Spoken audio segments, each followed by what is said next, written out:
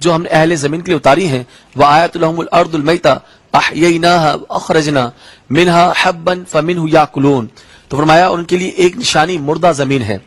کہ کس طرح ہم نے اس کو زندہ کر دیا ہے اور کس اعتبار سے ہم نے اناج نکالا ہے اور یہ ان میں سے کھاتے اور پیتے ہیں۔ تو اندازہ کریں کہ جب اللہ مردہ زمین کو دوبارہ سے سرسبز و شاداب کر سکتا ہے، آباد کر سکتا ہے، تو اندازہ کیجئے اللہ تعالیٰ پھر مردوں کو زندہ کرنا اس کے لیے کیا مشکل ہے۔ پھر ان کی بات وہی چل رہی ہے، آگے بات یہی کہ اللہ تعالیٰ فرماتا ہے وَجَعَلْنَا فِيهَا جَنَّاتٍ مِّن نَخِيلٍ وَأَعْنَابٍ وَفَجَّرْنَا فِيهَا مِنَ الْعُيُونِ، ہم نے اسی میں جو ہے کھجور کے درخت، انگور کے درخت پیدا کیے ہیں اور ہم نے اس میں پھاڑ کر نکالے چشموں کو جاری کر دیا ہے ان کے پینے کے لیے، اور ہمارے یہ ساری نشانیاں ہیں تاکہ شکر گزار بندے بن جائیں۔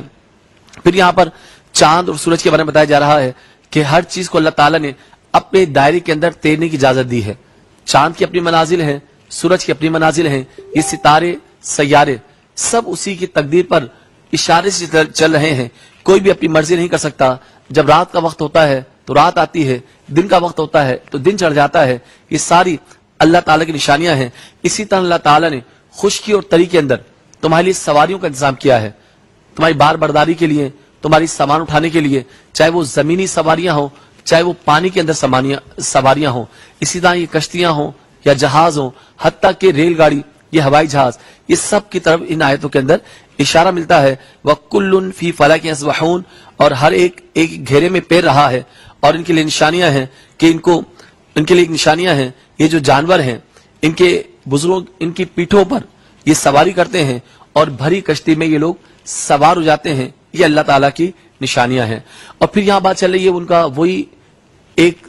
اعتراض، کہتے ہیں کہ جب ہم بوسیدہ ہو جائیں گے، ہماری ہڈیاں بکھر جائیں گی، تو ہم کیسے دوبارہ زندہ کیے جائیں گے؟ تو اللہ فرماتا ہے کہ جب تمہیں پہلی بار جس نے پیدا کیا ہے تو دوبارہ وہ تم پر اٹھانے کے لیے اس کے لیے کچھ مشکل نہیں ہے۔ اور پھر جو انکار کرتے ہیں وہ جہنم میں ہوں گے۔ اور یہ قرآن کا انداز ہے، اندازہ کیجئے کہ قرآن میں جہاں ترغیب ہے فوراً ترہیب ہے،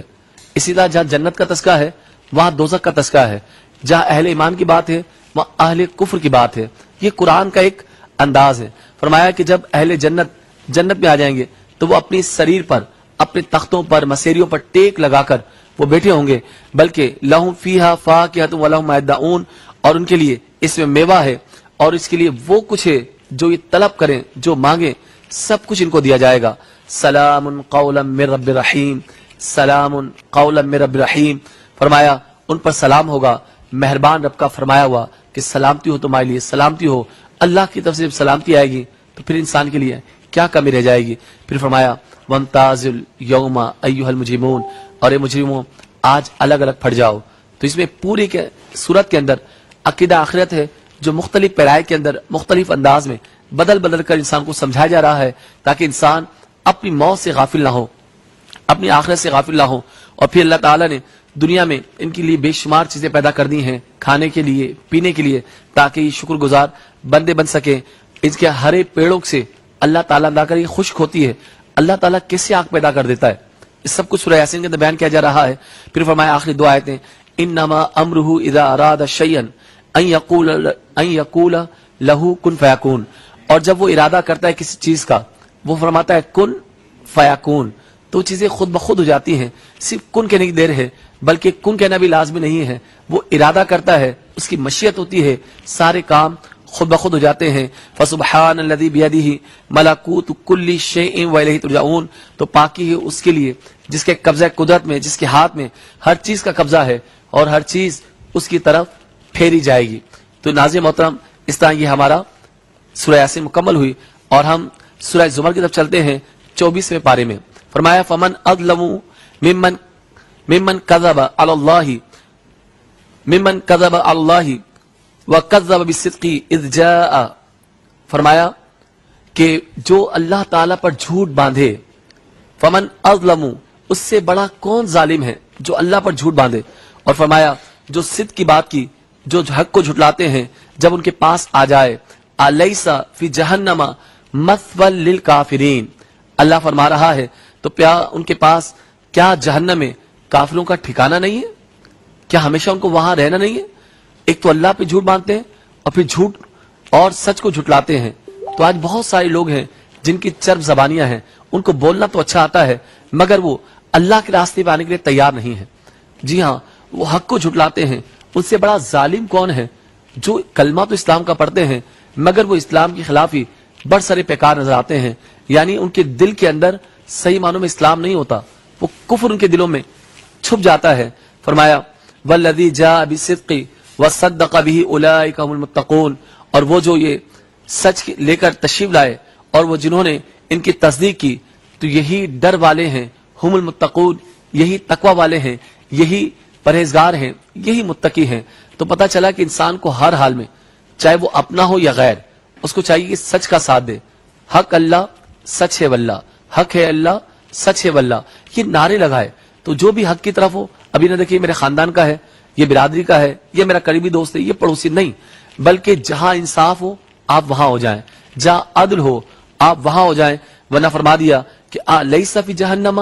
مثوی للکافرین، تو یقیناً جہنم میں ان کا ٹھکانہ ہوگا۔ فرمایا الیس اللہ بکاف عبدہ، کیا اللہ اپنے بندے کو کافی نہیں ہے؟ آج تم دنیا میں سہارے تلاش کرتے ہو، جی ہاں پیار تلاش کرتے ہو کہ میرے صدر سے تعلقات ہوں، وزیر اعظم سے ہوں، فلاں وزیر سے ہوں، فلاں وزیر سے ہوں، ارے یہ سارے وزیر مشیر یہیں لے جاتے ہیں، زمانہ بدل جاتا ہے، تو کیا اللہ اپنے بندوں کے لیے کافی نہیں ہے؟ انسان کو یہ چاہیے الیس اللہ بکاف عبدہ، اور کیا اللہ اپنے بندے کو کافی نہیں؟ وَمَن يَهْدِ اللَّهُ فَمَا لَهُ مِن مُضِلٍّ، اور اللہ جسے چاہتا ہے اسے ہدایت عطا کرتا ہے اور پھر کوئی اسے گمراہ نہیں کر سکتا۔ کوئی تو یہ سمجھے ہدایت اور گمراہی، ہدایت اللہ کی طرف سے ہے، جسے چاہے وہ عطا کر دیتا ہے، اور جو اگر وہ کسی کو گمراہ کرنا چاہے تو پھر کون اس کو ہدایت لا سکتا ہے؟ تو گمراہی کی نسبت انسان کی اپنی ذات کی طرف ہوتی ہے، انسان ایسے کرتوت کرتا ہے، ایسے کام کرتا ہے کہ اپنے رب کو بھول جاتا ہے۔ پھر آگے فرما رہا ہے اللہ تعالیٰ کہ کون ہے جس نے زمین و آسمان کو تخلیق کیا ہے؟ تم سب مل کر کہو اللہ ہے، اللہ کے سوا کوئی دوسرا ایسا نہیں ہے جو زمین کو تخلیق کر سکے یا آسمان کو بنا سکے۔ قل اللہم فاطر السماوات والارض، قل اللہم فاطر السماوات والارض عالم الغیب والشہادہ انت تحکم بین عبادک فیما کانوا فیہ یختلفون۔ فرمایا تم فرماؤ کہ اے اللہ، عرض کرو اے اللہ آسمان اور زمین کے پیدا کرنے والے، نہا اور عیاں کو جاننے والے، تو اپنے بندوں میں فیصلہ فرمائے گا جس میں وہ اختلاف رکھتے تھے، جن میں وہ گمراہ ہو جایا کرتے تھے۔ تو ناظرین محترم، تو پتہ ہی چلا مجھے اور آپ کو، اگر ہم قرآن پڑھتے ہیں تو پھر انسان کا جو کچھ ہوگا اس کے سامنے آ جائے گا۔ اگر ذرہ برابر نیکی کرے گا یا کوئی شر کرے گا اس کو اجر بھی پالے گا قیامت کے روز۔ تو ہمیں ڈرنا چاہیے، خوف خدا رکھنا چاہیے، اپنی زندگی آسان کریں، قرآن اور ہماری زندگی، اسلام اور ہماری زندگی، ایسی زندگی گزاریں قرآن کے مطابق تاکہ ہماری دنیا بھی آسان ہو جائے اور ہماری آخرت بھی آسان ہو جائے۔ وما علینا الا البلاغ۔